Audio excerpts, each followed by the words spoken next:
주간의 교통 이슈를 짚어봅니다. 위클리 교통 이슈 김경배 교통 전문위원과 함께합니다. 안녕하세요. 네, 안녕하십니까. 오늘 어떤 소식 전해주실 건가요?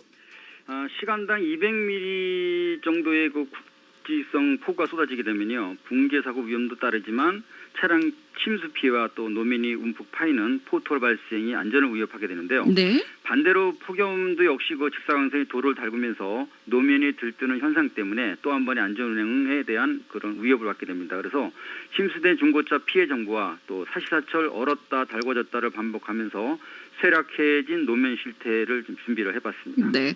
요즘에는요, 차량 번호만으로도 그 차에 적용된 뭐 각종 안전부가 편의 장치 사양까지 알 수가 있다고 하는데요. 네. 해마다 발생되는 침수 차량, 이 피해도 예방이 가능한가요? 네. 보험 계약 때 복잡한 차량 정보를 한 번에 확인할 수 있는 차량 정보 통합 조회 시스템을 구축을 했는데요. 네. 7월 말부터 보험 서비스에 이제 시범 도입해서 오는 9월경에 정식 오픈이 된다고 합니다. 그리고 장마 때마다 문제가 되고 있는 침수하자 중고차 정보도 오래전부터 제공하고 있는 이 카시트리에서 확인이 가능한데요. 최근 3년간 집중호우로 인한 13,800여 건의 침수 차량이 발생이 됐고요. 간혹 중고차 시장에서 의도적으로 숨기면서 무사고 차량으로 둔갑 유통되는 그런 피해 상황도 있었습니다. 그죠. 근데 카히스토리에는 보험 보상으로 수리한 이력 사항이 나타나기 때문에요. 네. 이 중고차 거래에서도 침수 물건이 과장되는 피해를 방지할 수 있지 않을까라는 생각이 드는데요. 맞나요? 맞습니다. 폭풍우를 몰고 왔던 지난 2016년 태풍 차바는 침수시킨 수천 대의 차량을 전선 처리하는 문제를 일으켰습니다. 네. 10월 한 달 새 4,600여 건의 그 보상 기록을 보면요, 당해 보험 처리에 대한 70.3%를 차지하는 그런 수준이었는데요.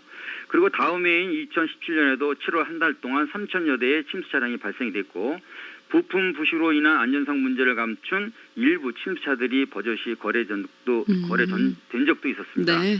그리고 3년간 폭우는요, 침수 분손 8,200여 건에 침수 전선 차량 5,600여 대를 수장했지만요, 이런 사실을 숨긴 중고 차량 유통 문제는 해마다 계속되고 있었습니다. 계속해서 숨기고 있네요. 그렇죠? 네. 자, TVN 긴급 교통 정보부터 좀 전해드리겠습니다. 네. 지방도 1020호선이고요. 장류 창원터널 방향입니다. 창원터널 목간 지점 1차로에 현재 승용차 2대 간의 추돌 사고 났습니다. 여파받아서 서행 흐름 이어지고 있다고요. 4123의 청자분에 제보 있습니다. 창원터널 목간 지점입니다. 1차로에 승용차 2대 간의 추돌 사고 나 있습니다. 1차로 지금 가시는 분들 미리미리 좀 차로 변경도 부탁드리겠습니다. 이야기 좀 이어가겠습니다. 근데 지금 중고차 사고 이력 정보 어떻게 확인할 수 있는지도 궁금하고요. 네. 또 언제부터 제공되고 있는지, 그리고 혹시나 감춰진 이력 사항이나 누락 정보는 없을까? 이런 부분도 좀 짚어주세요. 네, 그렇습니다.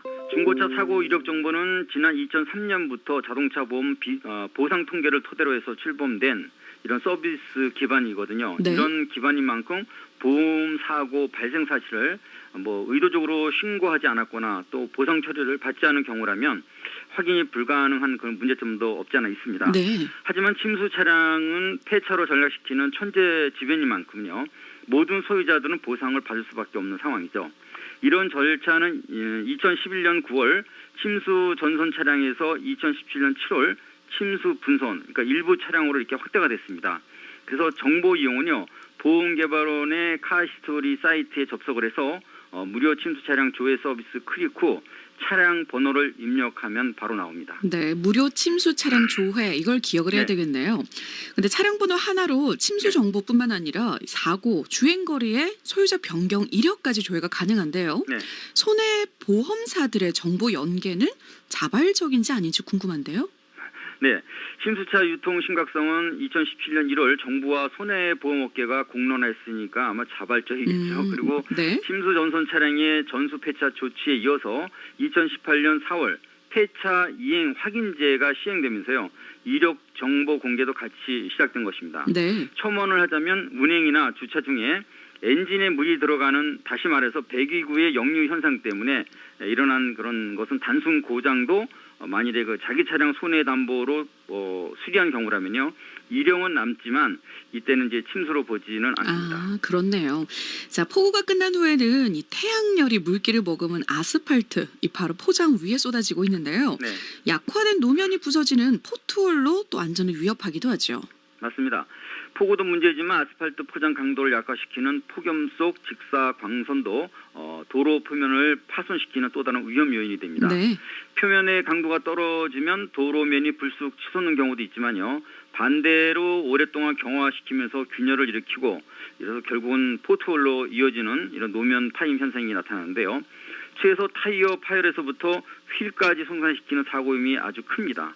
지난해 6월 부산 울산 고속도로 부산 방향 만화교 교각과 또 교각을 잇는 이음새 부분에 이제 고열에 의해 돌출이 되면서 네. 무려 32대의 차량 타이어를 파손시키면서 5년간 비슷한 사건이 2,200여 건의 부신 문제가 있었던 것으로 알려졌습니다. 네.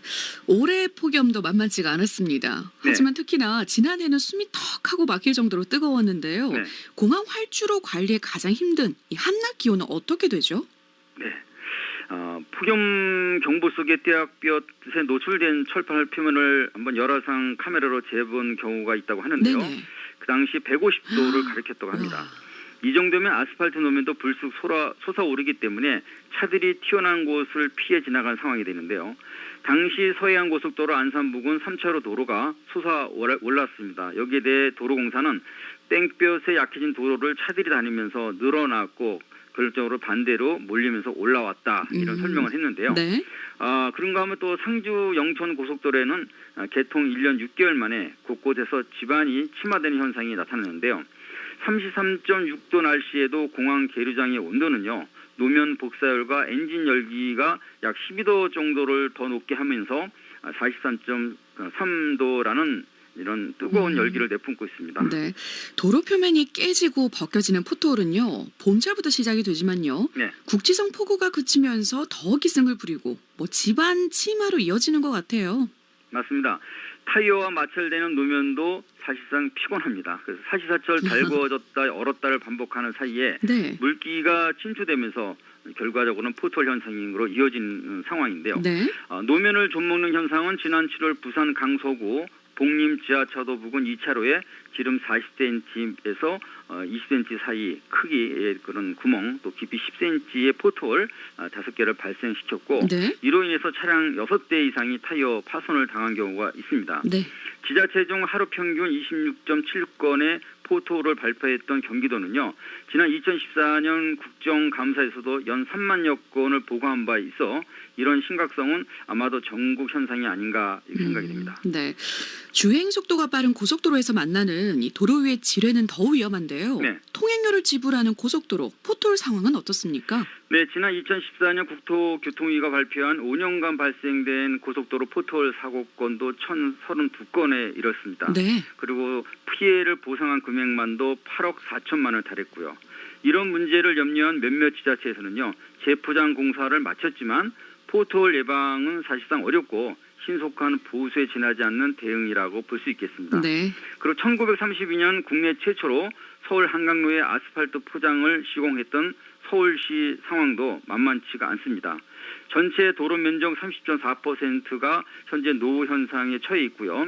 이로 인한 이제 포트홀과 도로 함물 등 안전사고 위험을 이제 생각한 이제 서울시가 30년 생애주기 도로 포장 유지관리 기본 계획으로 해결했다고 발표를 했는데요. 네.